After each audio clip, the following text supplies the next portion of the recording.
നമസ്കാരം. ലോക കോടീശ്വര ലിസ്റ്റിൽ കയറിപ്പറ്റാൻ ശതകോടീശ്വരന്മാർ മത്സരിക്കുന്ന ഇക്കാലത്ത് സ്വന്തം സ്വത്തുക്കളിൽ ഏറെയും ചാരിറ്റിക്ക് വിട്ടുകൊടുത്ത് ആ ലിസ്റ്റിൽ നിന്ന് പുറത്തു കടക്കാൻ ശ്രമിക്കുന്ന വ്യവസായികളുണ്ടെന്ന് പറഞ്ഞാൽ വിശ്വസിക്കാൻ ബുദ്ധിമുട്ടായിരിക്കും. എന്നാൽ അത്തരത്തിലൊരാളുണ്ട്. വിപ്രോയുടെ സ്ഥാപകൻ Azim Premji. News in depth ഇന്ന് പരിശോധിക്കുന്നതും അദ്ദേഹത്തിൻ്റെ ജീവിതത്തെക്കുറിച്ചാണ്.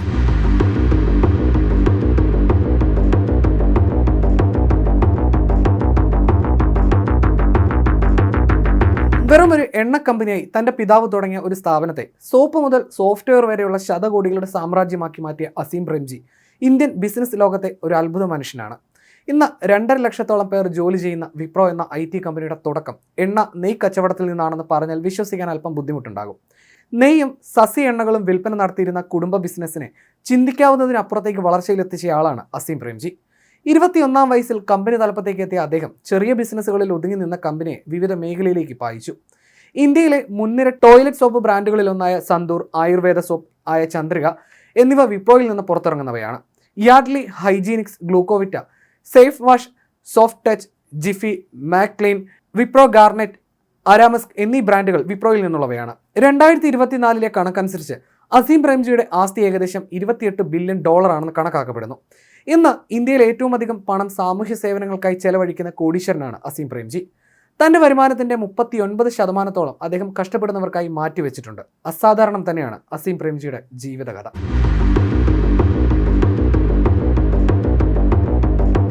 പ്രേംജി കുടുംബത്തിൻ്റെ വേരുകൾ സ്വാതന്ത്ര്യാനന്തര ഇന്ത്യയിലേക്ക് എത്തുന്നതാണ്. ബോംബെയിൽ സ്ഥിരതാമസക്കാരനാക്കിയ ഗുജറാത്തി മുസ്ലിങ്ങളായിരുന്നു അവർ. ഒരു പ്രമുഖ ഷിയ മുസ്ലിം കുടുംബമായിരുന്നു അത്. മുംബൈയിലെ സമ്പന്ന കച്ചവടക്കാരനായിരുന്നു അസീം പ്രേംജിയുടെ പിതാവ് മുഹമ്മദ് ഹാഷിം പ്രേംജി. അദ്ദേഹം അറിയപ്പെട്ടിരുന്നത് ബർമൻ അരി രാജാവ് എന്നായിരുന്നു. മുഹമ്മദ് അലി ജിന്ന ഇദ്ദേഹത്തെ പാകിസ്ഥാനിലേക്ക് പല ഓഫറുകളും നൽകി ക്ഷണിച്ചതും ചരിത്രം. പക്ഷേ അദ്ദേഹം ഇന്ത്യയിൽ തന്നെ നിൽക്കാൻ തീരുമാനിക്കുകയായിരുന്നു.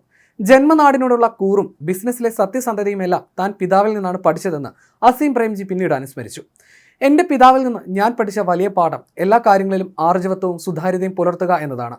മൂല്യങ്ങൾ മുറുകെ പിടിക്കുന്നതിൻ്റെ ഫലമായി വ്യാപാര ബന്ധുക്കളെ നേടാനല്ലാതെ നഷ്ടപ്പെടാൻ ഇടവന്നിട്ടില്ലെന്ന് അസീം പ്രേംജി ഒരിക്കൽ പറയുകയുണ്ടായി.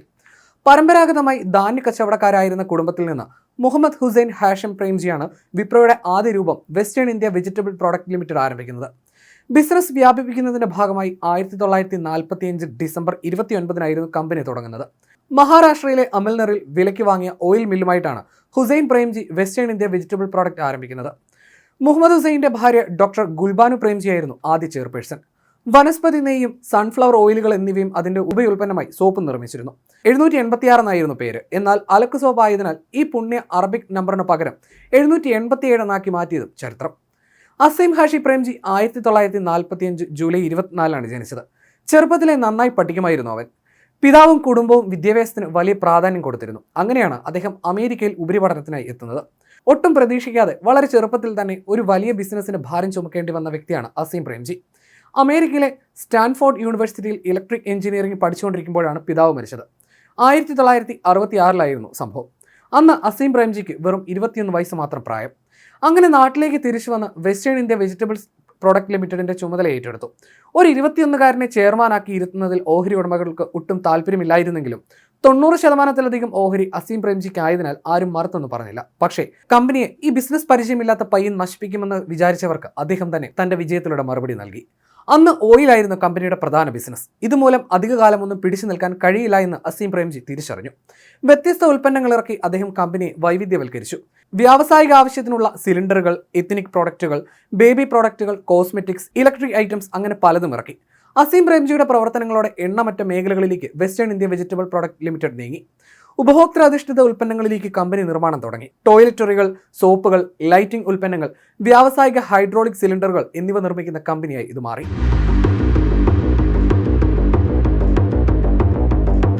അപ്പോഴും വിപ്രോ എന്ന ചരിത്രം കുറിച്ച് ബ്രാൻഡിലേക്ക് കമ്പനി മാറിയിട്ടില്ലായിരുന്നു. 1977 രാജ്യത്ത് അധികാരത്തിലെത്തിയ മൊറാർജി ദേശായിയുടെ നേതൃത്വത്തിലുള്ള ജനതാ സർക്കാർ നയങ്ങളാണ് സത്യത്തിൽ വിപ്രോയുടെ പിറവിക്ക് കാരണമായത്. വിദേശ നിക്ഷേപത്തെയും വിദേശ കമ്പനികളെയും എതിർത്ത ജനതാ സർക്കാർ രാജ്യത്ത് നിന്ന് വിദേശ കമ്പനികളെ പുറത്താക്കി. ഇന്ന് തിരിഞ്ഞു നോക്കുമ്പോൾ രാജ്യം കണ്ട ഏറ്റവും വലിയ സാമ്പത്തിക ദുരന്തമായിട്ടാണ് ഇത് വിലയിരുത്തപ്പെടുന്നത്. കൊക്കോകോളയ്ക്കൊപ്പം അന്ന് ഇന്ത്യ വിട്ടതിൽ രാജ്യത്തെ ഏക IT കമ്പനിയായ IBM ഉണ്ടായിരുന്നു. കൊക്കോകോളയ്ക്ക് ബദലായി തംസപ്പും ക്യാമ്പക്കോളയും എത്തിയപ്പോൾ IBM ഒഴിച്ചിട്ട ഇടം നികത്താനായിരുന്നു അസീം പ്രേംജിയുടെ തീരുമാനം. കമ്പ്യൂട്ടറുകൾ വ്യാപകമാകുന്ന കാലമായിരുന്നു അത്. ഇനിയുള്ള ലോകം കമ്പ്യൂട്ടറുകളുടേതാണെന്ന് അദ്ദേഹം മനസ്സിലാക്കി. അക്കാലത്ത് വലിയ കമ്പ്യൂട്ടർ കമ്പനിയായ IBM ഇന്ത്യയിൽ നിന്ന് ഒഴിവായ അവസരം മുതലാക്കാൻ അസീം പ്രേംജി തീരുമാനിച്ചു. 1980-ൽ Western India vegetable product limited എന്ന പേര് അദ്ദേഹം വിപ്രോ എന്നാക്കി മാറ്റി IT അനുബന്ധ സേവനങ്ങൾ ഏറ്റെടുത്തു. 1980കളിലും 1990കളിലും വിപ്രോ അതിന്റെ പ്രവർത്തനങ്ങൾ അന്താരാഷ്ട്ര തലത്തിൽ വിപുലീകരിച്ചു. സോഫ്റ്റ്വെയർ വികസനം, IT consulting, business process outsourcing എന്നിവയുൾപ്പെടെ നിരവധി IT സേവനങ്ങൾ വാഗ്ദാനം ചെയ്തു. അമേരിക്ക, യൂറോപ്പ് തുടങ്ങിയ പ്രധാന വിപണികളിൽ ശക്തമായ സാന്നിധ്യം ഉറപ്പിച്ചുകൊണ്ട് പ്രേംജിയുടെ നേതൃത്വത്തിൽ കമ്പനി വലിയ തോതിൽ വളർന്നു. US ആസ്ഥാനമായുള്ള സെന്റിനൽ കമ്പ്യൂട്ടർ കോർപ്പറേഷനുമായി സഹകരിച്ചായിരുന്നു തുടക്കത്തിലെ പ്രവർത്തനം. 1989ൽ വിപ്രോ ജനറൽ ഇലക്ട്രിക് എന്ന കമ്പനിയുമായി സഹകരിച്ചു. വിപ്രോ GE എന്ന പേരിൽ മെഡിക്കൽ ഇമേജിംഗ് ഡയഗ്നോസിസ് ഉപകരണങ്ങൾ കമ്പനി നിർമ്മിച്ചു. 1999ൽ ഏസറുമായി ചേർന്ന് ഇന്ത്യൻ വിപണിയിൽ വ്യക്തിഗത കമ്പ്യൂട്ടറുകളും വിപ്രോ നിർമ്മാണം തുടങ്ങി. റോയൽ ഡച്ച് ടെലികോമുമായി ചേർന്ന് രാജ്യത്തെ ഇന്റർനെറ്റ് സേവനവും വിപ്രോ നൽകി. വൈകാതെ വിപ്രോയെ തേടി ISO അംഗീകാരമെത്തി. ഇന്ത്യയിൽ ആദ്യമായി ഈ അംഗീകാരം നേടുന്ന IT കമ്പനിയാണ് വിപ്രോ. ഓഹരി വിപണിയിൽ നിക്ഷേപകർക്ക് വലിയ ലാഭവിഹിതം നൽകുന്ന കമ്പനിയായി മാറി. പിന്നീട് അങ്ങോട്ടുള്ളത് ചരിത്രം. 2 ലക്ഷത്തിലധികം പേർ ജോലി ചെയ്യുന്ന മുൻനിര കമ്പനിയായി വിപ്രോ മാറി.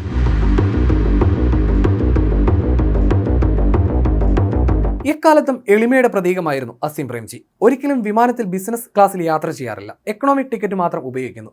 വിമാനത്തിൽ എവിടെ ഇരുന്നാലും ഒരേ സമയത്തല്ലേ നമ്മുടെ ലക്ഷ്യത്തിലെത്തുകയുള്ളൂ. ക്ലാസ് എക്സിക്യൂട്ടീവ് ആണെന്ന് കരുതി നാം നേരത്തെ എത്തുകയില്ലല്ലോ എന്നായിരുന്നു അസീം പ്രേംജി ഒരു ഇന്റർവ്യൂവിൽ ഇതിനെക്കുറിച്ച് പ്രതികരിച്ചത്.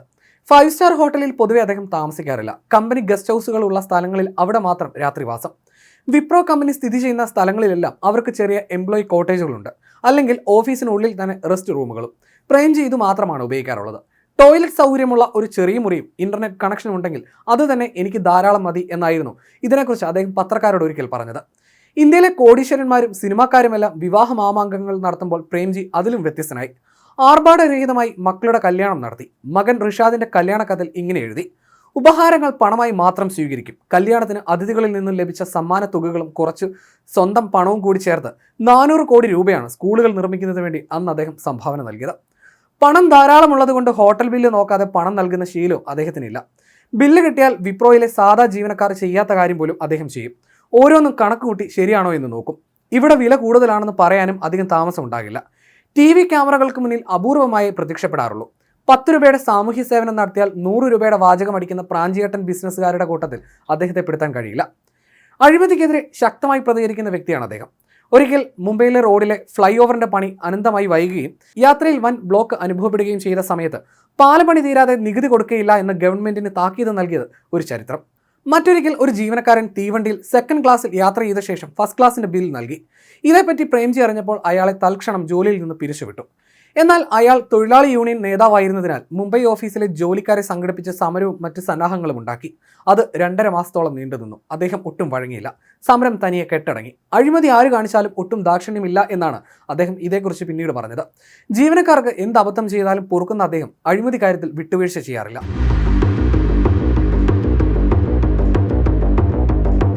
എല്ലാവരും എങ്ങനെ പണക്കാരനാവാം എന്ന് ഗവേഷണം നടത്തുമ്പോൾ എങ്ങനെ പണക്കാരനല്ലാതാവാം എന്നതിലാണ് അസീം പ്രേംജിയുടെ തീരുമാനം.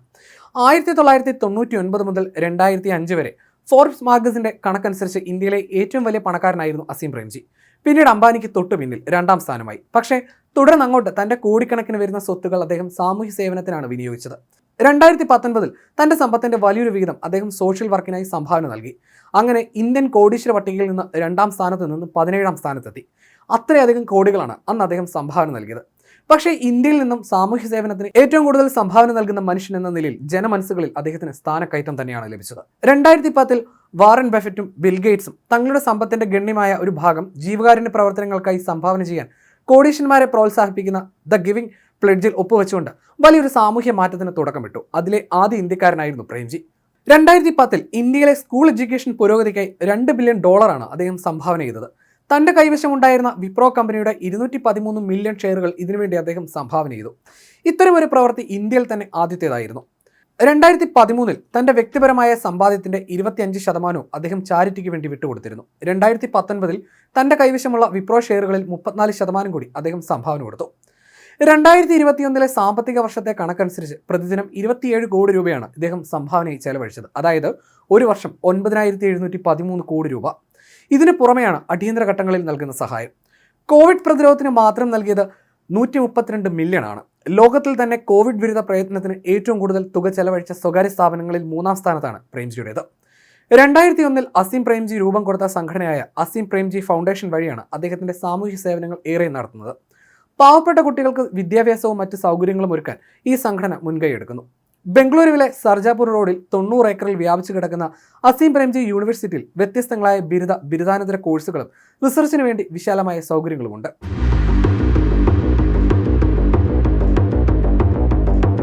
1996 മുംബൈയിൽ നിന്ന് ബംഗളൂരുവിലേക്ക് കമ്പനി വിപ്രോ ആസ്ഥാനം മാറ്റി. 2000 $1 ബില്യൺ കമ്പനിയായി വളർന്ന വിപ്രോ ന്യൂയോർക്ക് സ്റ്റോക്ക് എക്സ്ചേഞ്ചിൽ ലിസ്റ്റ് ചെയ്തു. IT രംഗത്തേക്ക് വന്നെങ്കിലും തുടങ്ങിയ ബിസിനസ്സുകളിൽ പിന്നോക്കം പോകാൻ വിപ്രോ തയ്യാറായിട്ടില്ല. ഇപ്പോഴും അത് ഇന്ത്യയുടെ മുൻനിര കമ്പനികളിൽ ഒന്നാണ്. 2019 ജൂലൈ 31 അസീം പ്രേംജി വിപ്രോയുടെ ചെയർമാൻ സ്ഥാനത്ത് നിന്ന് ഒഴിഞ്ഞിരുന്നു. അദ്ദേഹത്തിന്റെ മൂത്ത മകൻ റിഷാദ് പ്രേംജിയാണ് ചെയർമാനായി ചുമതലയേറ്റത്. അസീം പ്രേംജി വിരമിച്ചപ്പോൾ ഇൻഫോസിസ് മുൻ ചെയർമാൻ NR നാരായണമൂർത്തി പറഞ്ഞത് ഇങ്ങനെയാണ്: ഹൈലി പ്രൊഫഷണൽ ആൻഡ് ഹംബിൾ മാൻ. പ്രഗത്ഭ എഴുത്തുകാരിയും സാമൂഹ്യ പ്രവർത്തകയുമായ യാസ്മിൻ പ്രേംജിയാണ് അസീം പ്രേംജി വിവാഹം കഴിച്ചത്. ദമ്പതികൾക്ക് റിഷാദ്, താരിഖ് എന്നീ 2 ആൺമക്കളാണുള്ളത്. റിഷാദ് വിപ്രോ ലിമിറ്റഡിൽ എക്സിക്യൂട്ടീവ് ചെയർമാനായി സേവനമനുഷ്ഠിക്കുന്നു. പിതാവിന് ശേഷം വിപ്രോയെ നയിക്കുന്നതും അദ്ദേഹമാണ്. താരിഖ് പ്രേംജി കുടുംബത്തിന്റെ ജീവകാരുണ്യ പ്രവർത്തനങ്ങളും നിക്ഷേപങ്ങളും കൈകാര്യം ചെയ്യുന്നതിലാണ് ശ്രദ്ധ കേന്ദ്രീകരിക്കുന്നത്. ബിസിനസിനും സമൂഹത്തിനും അസീം പ്രേംജി നൽകിയ സംഭാവനകൾ പരക്കെ അംഗീകരിക്കപ്പെട്ടിട്ടുണ്ട്. ടൈം മാഗസിനിൽ 1-ലധികം തവണ ലോകത്തെ സ്വാധീനിച്ച 100 വ്യക്തികളിൽ ഒരാളായി തിരഞ്ഞെടുക്കപ്പെട്ടതുൾപ്പെടെ നിരവധി അവാർഡുകളും ബഹുമതികളും അദ്ദേഹത്തിന് ലഭിച്ചിട്ടുണ്ട്. 2005 ഇന്ത്യ ഗവൺമെന്റ് പത്മഭൂഷണം, 2011 പത്മവിഭൂഷണം നൽകി ആദരിച്ചു. ഡോക്ടറേറ്റുകളും അവാർഡുകളുമായി ധാരാളം പുരസ്കാരങ്ങൾ അദ്ദേഹത്തെ തേടിയെത്തി. ഫോബ്സ് മാസിക 10ഓളം വ്യത്യസ്ത സ്ഥാനങ്ങളാണ് പലപ്പോഴായി ഇദ്ദേഹത്തിന് നൽകിയത്. ഫ്രഞ്ച് ഗവൺമെന്റിന്റെ പരമോന്നത ബഹുമതിയായ ഷെവലിയർ പട്ടവും അദ്ദേഹത്തിന് ലഭിച്ചു. ഇപ്പോൾ ഈ 79-ാം വയസ്സിലും അദ്ദേഹത്തിന് വിശ്രമമില്ല. അസീം പ്രേംജി ഫൗണ്ടേഷന്റെ ജീവകാരുണ്യ പ്രവർത്തനങ്ങളിലും വിദ്യാഭ്യാസ പ്രവർത്തനത്തിലും സജീവമായി ആ ജീവിത സായാഹ്നം കടന്നു പോകുന്നു. ഞാൻ വീർപ്പൊഴുക്കി കെട്ടിപ്പടുത്തതല്ല വിപ്രോ, പിന്നെയോ എൻ്റെ സഹപ്രവർത്തകരുടെയും ജോലിക്കാരുടെയും പ്രയത്നഫലമാണ്. ഈ സന്ദേശമാണ് അസീം പ്രേംജി എല്ലായ്പ്പോഴും മുന്നോട്ട് വയ്ക്കുന്നത്. തികച്ചും പ്രകാശം പരത്തുന്ന മനുഷ്യനെന്ന് നമുക്ക് അദ്ദേഹത്തെ നിസ്സംശയം പറയാം.